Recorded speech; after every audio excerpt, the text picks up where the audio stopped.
What gets you through all that? I would say that I have, I need to stay spiritually kind of connected all the time. And I put a lot of effort into that. But, that son that I was talking about had he was kind of, he was around, he was at a very, very sensitive age, like 8 or 9 years old when his mom took her life. And he was, like I said, he never seemed angry. Right. But he was very self-contained. So he wasn't, sharing a lot of stuff, which worried me. Right. A little, but he ended up going on he's an outdoor adventure guy, and he went on a kayaking trip on a whitewater trip, river, a really famous whitewater river that I used to run once a year called the Fu and down in Patagonia at the tip of Chile.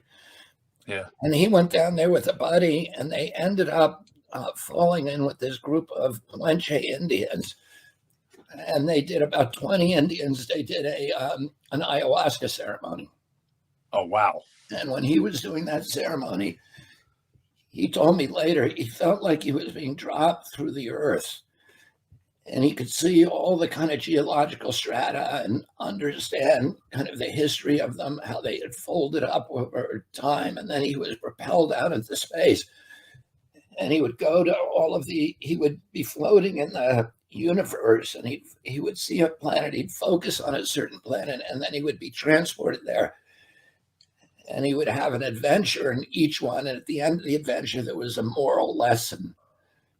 And he felt like he was doing this for hundreds of years, but the last planet he went to, he ran into his mom, and she started passing in and out of him through his body, and every time she did, he felt all of this understanding and this forgiveness and love and warmth. And he came back from that trip kind of really dramatically changed, and much more open and talking about everything, like really interested in kind of the deepest feelings and really living and examining life. And very, and examining his own motives in everything, and also kind of other people's in a curious but non-judgmental way. But he also started, his behavior change. He started taking out the garbage and, washing his dishes, and became really considerate of everybody around him. It was pretty extraordinary. And, I was a drug addict when I was a kid. I was a drug addict for about 14 years. And then I went to, a 12-step program, which I've been in for almost 40 years. Yeah.